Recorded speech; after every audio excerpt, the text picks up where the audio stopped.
La pandemia ha ucciso e continua a farlo un pezzo di storia del Vicentino, la memoria di chi ha vissuto due conflitti mondiali, il dopoguerra, gli anni 70 e la Seconda Repubblica. La strage silenziosa nel territorio berico ha falcidiato una generazione, quella dei grandi anziani, degli ultra 85enni.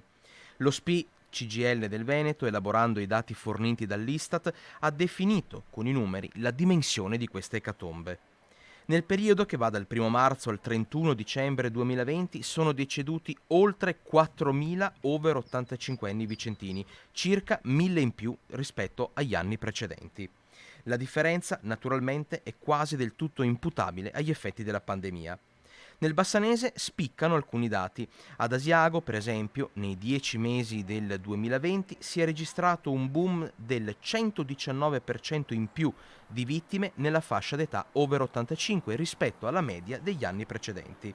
Bassano, nella scorsa annata, ha pianto la scomparsa di ben 339 grandi anziani e di 163 compresi nel range di età che va dai 75 agli 84 anni.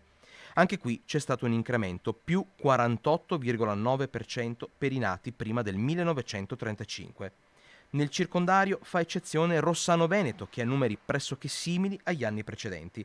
A Cassola addirittura si registra un calo del 34,5% di morti fra gli over 85, mentre a Cartigliano la fascia meno colpita è quella dei 75-84 anni, con un calo del 47,4%.